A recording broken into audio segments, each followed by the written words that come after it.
In the small and quiet town of Brookville, located in New Hampshire, life went on as usual. The town, with a population of just over 4,000 people, had always seemed like an ideal place for those who strive for peace and quiet. Streets with neatly trimmed lawns, friendly neighbors, and well-kept houses created a picture of a typical American countryside, where everyone knew everyone, and news traveled faster than the morning newspaper arrived. The Carlson family had always been visible to local residents. David and Sarah Carlson moved to Brookville 20 years ago, when their children Michael and Emily were very young. David, a man about 52 years old, built his own construction business from scratch, which allowed him to provide his family with everything they needed. He was a man of strong principles and always believed in hard work and discipline. His stern but fair character earned him respect in the town, especially among those who worked on his construction sites. Sarah, David's wife, worked as a teacher at a local school. She was a kind-hearted and sympathetic woman in her early 50s who retained her natural charm and tenderness, which made her a favorite among her students and colleagues. Despite her gentleness, Sarah always tried to maintain strict moral principles in the family, although it seemed that she did not always understand or accept the choices of her children. Michael, the eldest son, was an intelligent and reserved young man. At 25 years old, he worked at the local library, where he got a job right after graduating from college. Since childhood, Michael was distinguished by a penchant for reflection and solitude, preferring to spend time reading books rather than in the company of peers. His calm disposition and deep immersion in the world of knowledge often caused bewilderment in his father, who believed that his son should be more active and outgoing. However, Michael never felt the need to live up to his father's expectations, preferring to follow his own interests. Emily, Michael's younger sister, was the complete opposite of her brother. Bright, cheerful, and creative, she always stood out from others. At 23, Emily was in college, dreaming of becoming an artist. Her passion for art sometimes led to conflicts with her parents, especially her father, who believed that art could not provide her with a stable future. However, Emily stubbornly went her own way, not paying attention to criticism. The town of Brookville was full of rumors and gossip, as is often the case in small communities. Local resident John, owner of a cafe on the main street, was one of those who always knew all the latest news. He was David's friend and often came to his house for a cup of coffee, discussing business and the latest events in the city. It was John who first noticed that something had changed in the behavior of Michael and Emily. He couldn't say exactly what it was, but some subtle tension present between brother and sister made him wary. Detective Linda Thompson, an experienced detective, had long worked in the police department of a neighboring city. Her reputation for solving difficult cases was known far beyond her jurisdiction.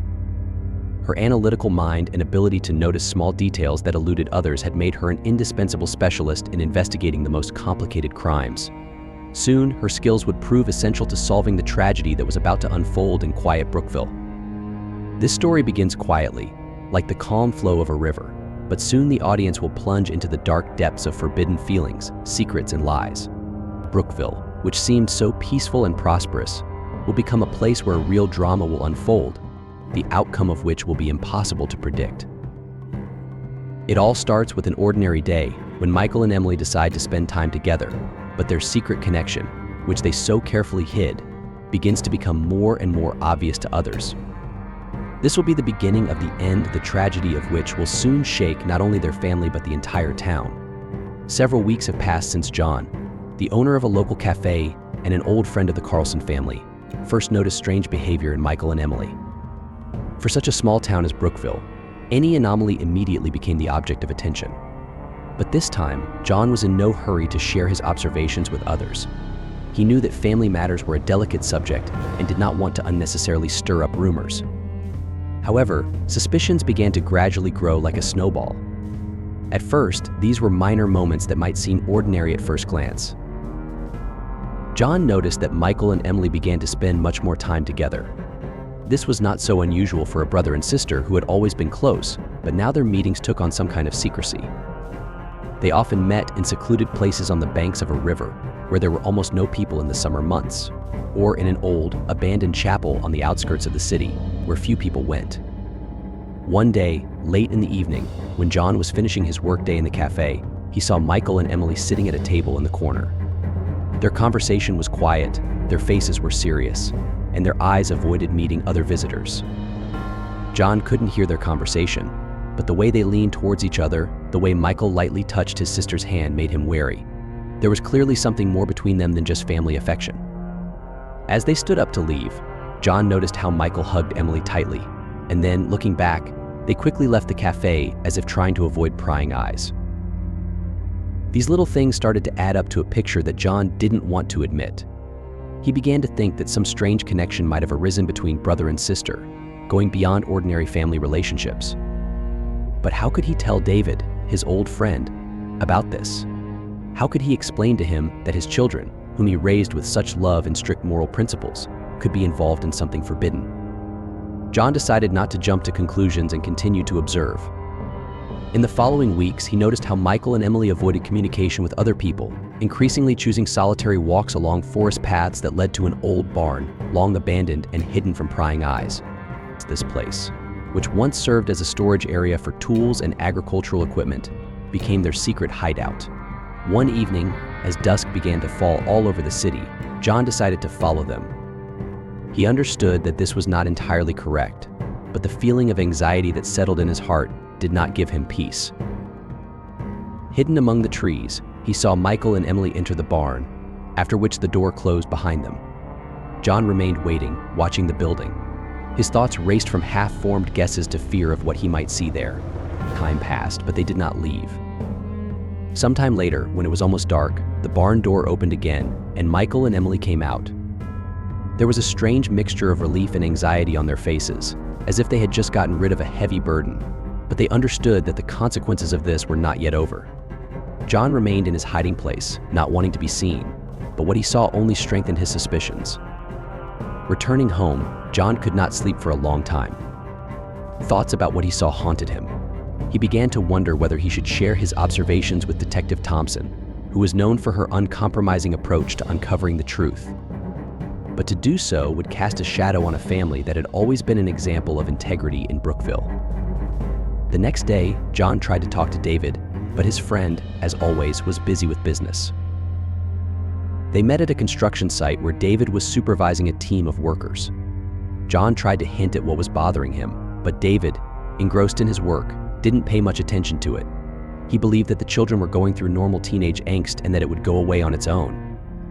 But John felt that the matter was much more serious. He decided that he would continue to observe Michael and Emily to finally confirm his suspicions. Meanwhile, a feeling of anxiety and a vague premonition of impending trouble flared up in his soul more and more.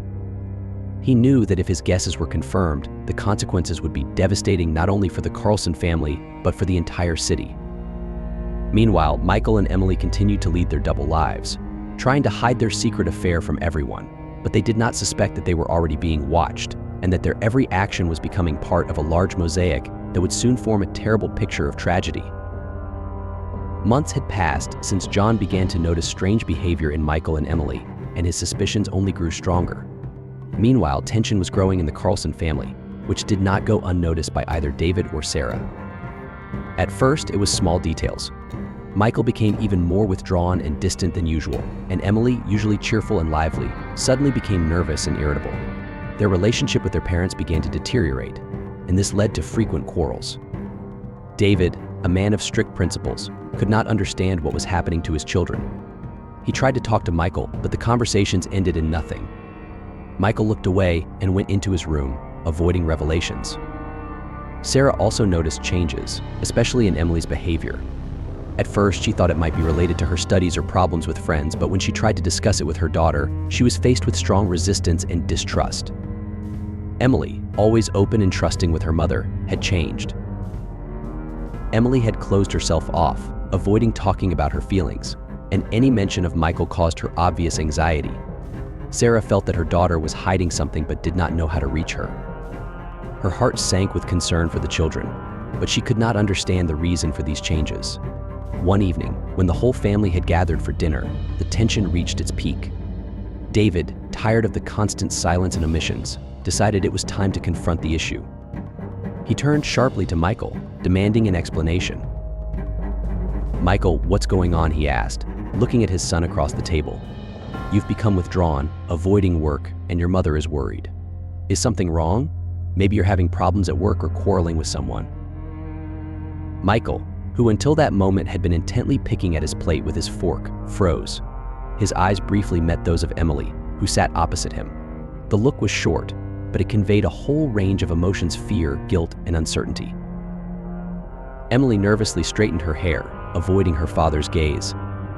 "It's okay," Dad Michael answered quietly, lowering his head again. "It's just a lot of work, that's all." But David was not satisfied with this. He was alarmed not only by his son's silence but also by his daughter's reaction. He noticed how she avoided looking in his direction and how her hands trembled when she reached for the bread. His suspicions that something serious was happening between the children only intensified. "I don't think it's just a job," David insisted. "You and your sister have been acting strange lately. If you're having problems, why not share? We are a family, and we must trust each other." These words hung in the air like some kind of accusation. Sarah felt the atmosphere in the room becoming increasingly tense. She understood that David was trying to get to the bottom of the situation, but his straightforwardness and rudeness could only make things worse. "Maybe we should just talk," Sarah suggested softly, trying to soften the tone of the conversation. "Michael, Emily, we just want to help you." But there was no reaction. Emily pushed her plate away and stood up from the table. "I'm not hungry," she said over her shoulder, and left the room, leaving her parents and brother alone with their worries. After she left, David sighed irritably. He was a man of action, accustomed to solving problems quickly and efficiently, but here he was powerless. His son and daughter seemed to have withdrawn into their own world, isolating themselves from him and Sarah with a wall of silence.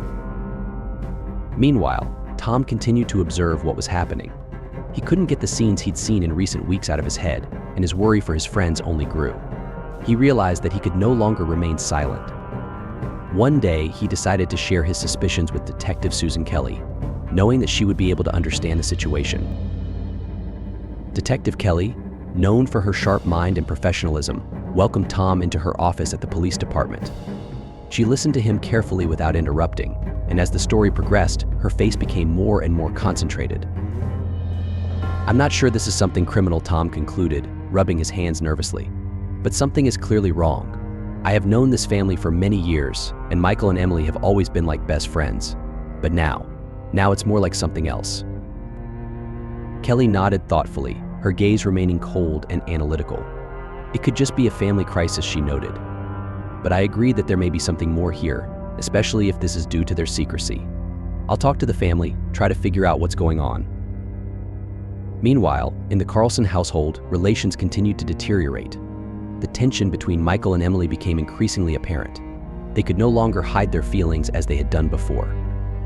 Every time they were alone, intense emotional conversations took place between them, which they carefully hid from their parents. However, the secret they kept became increasingly unbearable. Emily increasingly thought that their relationship could not continue. She understood that their relationship would destroy not only their family but also themselves. Her internal conflict intensified, and she could no longer look at her brother without feelings of guilt and fear. One evening, when her parents were already asleep, Emily approached Michael in his room. She quietly closed the door behind her, as if afraid that they might be heard. "We can't go on like this, Michael," she whispered, her voice trembling with tension. "This is wrong, and you know it."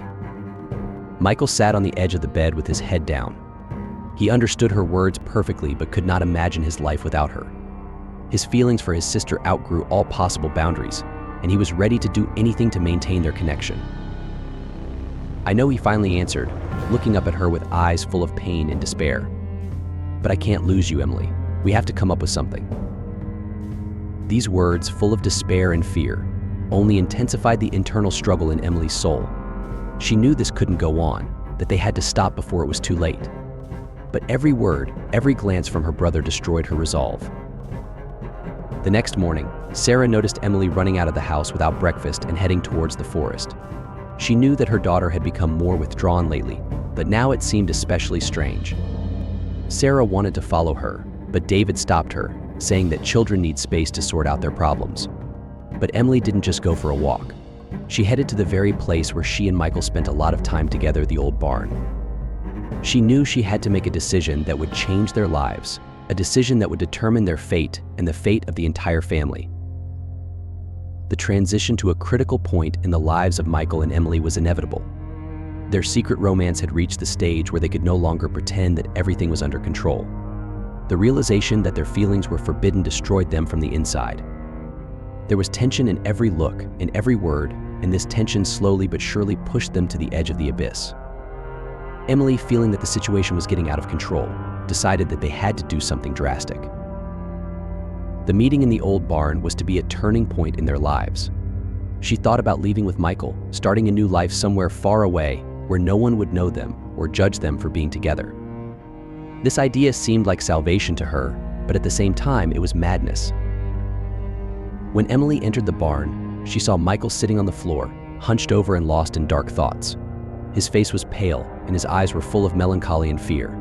He raised his head when he heard his sister's steps, and their eyes met. This moment was filled with an emotional storm that played out in their hearts. "We can't do this anymore," Emily said, her voice trembling but determined. "I thought about it all night. We have to leave here. We will never be understood, and if someone finds out what is happening between us, it will be the end." Michael looked at her, trying to process her words. The thought of leaving frightened him, but at the same time, it seemed like the only way out of this nightmare. He couldn't imagine his life without Emily, and the prospect of losing her tore him apart. "Leave," he repeated, as if he couldn't believe his ears. "Where? How can we start over? We have no money, no plan. This is crazy, Emily." Emily knew he was right, but she had no other choice. She understood that if they stayed, their secret would definitely become apparent. They would not be able to hide their feelings forever, and then the consequences would be catastrophic. "We can start everything from scratch," she persuaded him, sitting down next to him. "I'll sell my jewelry. We can pawn something from the house. The main thing is to get as far away from here as possible and start a new life where no one will know who we really are." Michael felt panic wash over him. He understood that the situation was really serious, but the prospect of leaving everything they knew, leaving his parents, his home, his job, seemed too scary to him. However, the fear of losing Emily was stronger. "Are you sure this is the only way out?" he asked, trying to find in her eyes at least some hope for a different path. "Yes," she answered without a shadow of doubt. "Only trouble awaits us here, Michael. If we stay, sooner or later everything will collapse. We must act now while there is still time." Michael sighed heavily, trying to comprehend her words. He understood that she was right, but his heart was breaking at the thought that they would just give up everything and start life from scratch, running from their own past. However, he had no other choice. He knew that he could not live without Emily, and for her sake, he was ready to do anything. "Okay," he finally said, accepting her decision. "We'll leave. But how do we do this? We only have a few days to prepare everything." Emily felt relieved by his words, but also fear. Now they had to act quickly and decisively. She had already outlined a plan to sell everything that could be sold, collect money, and move as far as possible to a place where no one would know them. It was a risky plan, but it was the only way out. Meanwhile, Detective Kelly became increasingly interested in the strange behavior of the Carlson family. After her meeting with Tom, she began to delve into the details of their lives, talking to neighbors, work colleagues, and relatives. The stories she heard only intensified her suspicions that something was very wrong. She decided it was time to take a more active approach. Her first step was a meeting with David and Sarah. During a confidential conversation, she shared her concerns and expressed a desire to help understand what was happening with their children. David and Sarah were initially skeptical, but after listening to Kelly's arguments, they agreed to her involvement. Kelly also decided to talk to Michael and Emily separately. She arranged to meet Michael first, who looked very nervous.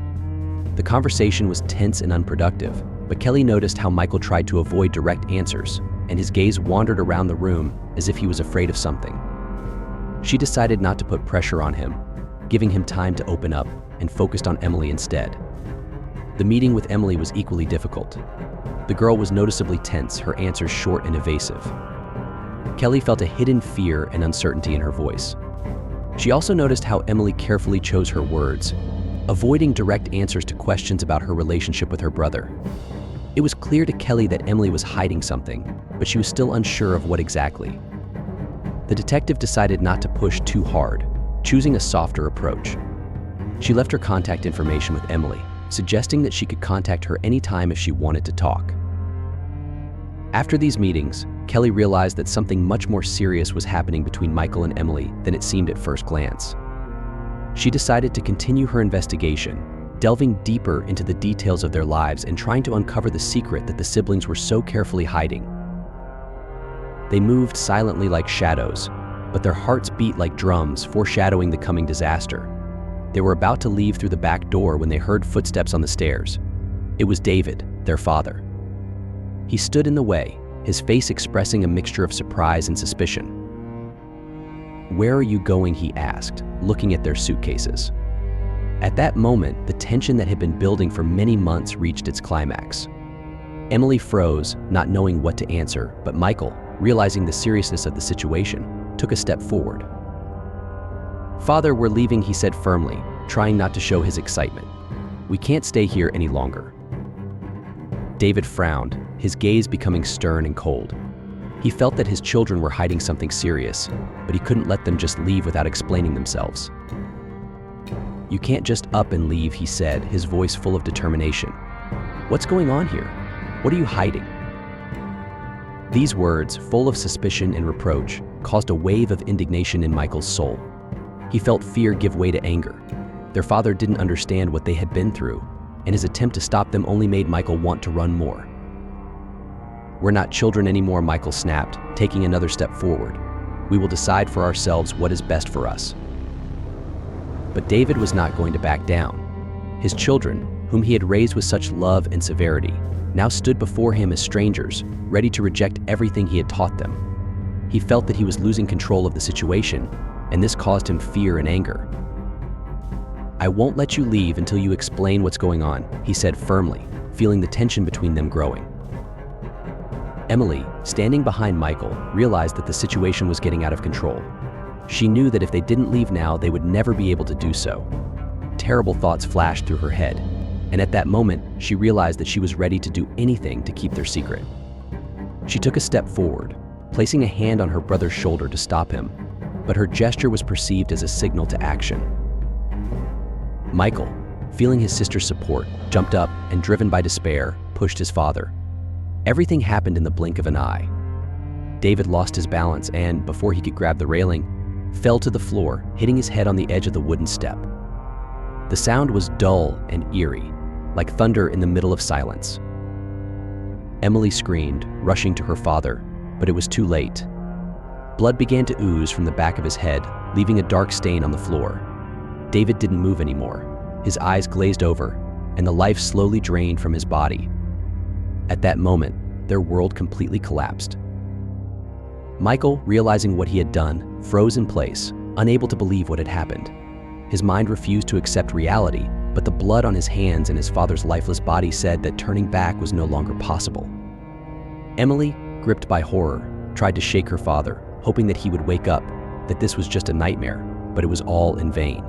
David was dead, and it was their fault. The silence that reigned in the house now seemed deafening. They understood that their lives had ended the moment Michael pushed his father. Everything they tried to save was destroyed in an instant. The secret they kept now took on a new, even more terrible meaning. "We have to leave," Emily whispered, her voice shaking with panic. Now Michael couldn't move. He felt his legs become weak and his heart sank with horror and remorse. But Emily, realizing that every moment of delay only worsened their situation, grabbed his hand and dragged him to the exit. They ran out of the house, leaving only chaos and death in their wake. Their plan to escape into the unknown had now turned into a flight from justice. They did not know what awaited them ahead, but they realized that the way back was cut off forever. Meanwhile, Detective Susan Kelly, who was at the police department, received an urgent call. She was informed of a suspicious incident at the Carlson home. She immediately realized that this could be related to her investigation, and without wasting a minute, she went to the scene. When Kelly arrived on the scene, she saw that the doors to the Carlson home were open. There was a strange silence inside, broken only by the quiet creaking of the floor under her feet. The detective stepped inside and immediately felt something was wrong. The smell of blood and mortal danger hung in the air. Kelly quickly scanned the rooms until she came across David's lifeless body lying at the foot of the stairs. The last emotion frozen on his face was a mixture of surprise and fear. This sight, despite her years of experience, made her heart stop for a moment. She understood that something terrible had happened here, and she also understood that the culprits had already fled. But now she had a task to find them and uncover the whole truth. The investigation, which began as a routine case, had now turned into a murder case. Kelly was determined to solve it, but she knew the truth wouldn't be easy to find, especially given all the confusion that surrounded the family. Michael and Emily, meanwhile, were running away from home, away from the past, away from what they had done. Their hearts were beating stronger than ever, and only one question was running through their heads: what now? What's next? They didn't know that their future now depended not only on their own decisions, but also on how far they could escape justice. The arrest of Michael and Emily ended their flight, but it was only the beginning of a long and painful process for everyone involved in this tragic story. After they were taken to the police station, Detective Susan Kelly began further investigation to collect all the necessary evidence and bring the case to trial. Her task now was not only to confirm the guilt of these two, but also to understand what exactly led them to this terrible end. Michael and Emily were placed in separate cells to avoid any contact between them. Kelly understood that their connection could cause new problems and sought to prevent any possibility of collusion. Even though they were no longer resisting, their emotional state was extremely unstable. Emily cried almost non-stop, her face distorted with pain and fear. Michael, on the other hand, was deeply depressed and showed no emotion. He seemed broken and detached from the reality around him. Meanwhile, the investigation team continued its work. Evidence collected at the crime scene confirmed Detective Kelly's initial suspicions. David Carlson had been killed by a deliberate push. The blood found at the crime scene belonged to Michael, indicating his direct participation in the tragedy. This evidence became key in building the prosecution's case. Kelly also began studying the financial activities of Michael and Emily. It was discovered that they had withdrawn large sums of money from their accounts several days before the murder.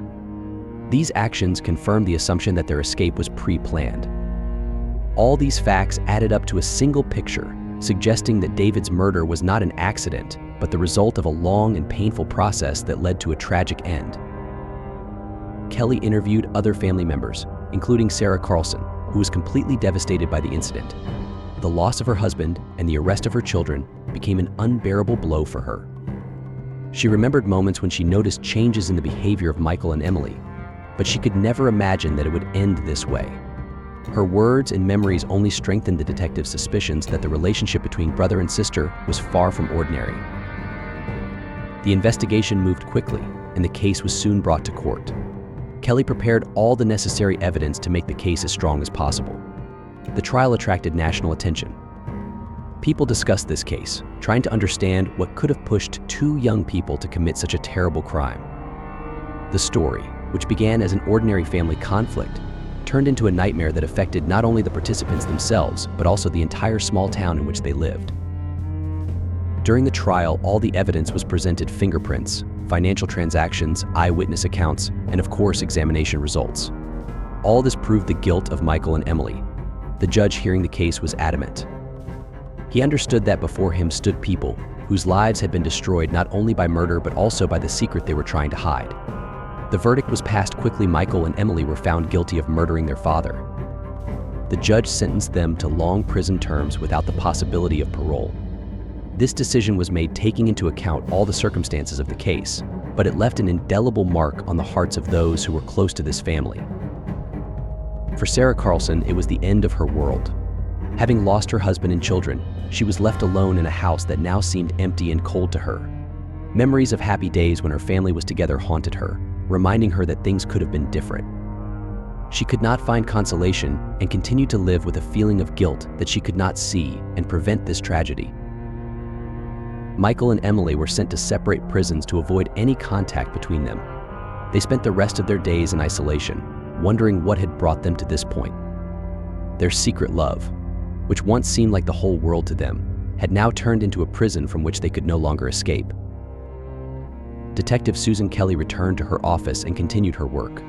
For her, this case became one of the most difficult in her career. It was not just about crime and punishment. It was about how thin the line between love and destruction can be. The memory of this family, destroyed by their own secrets, haunted her for a long time, but but she knew she had done everything in her power to find the truth and bring justice to the tragedy that shocked the entire town of Brookville.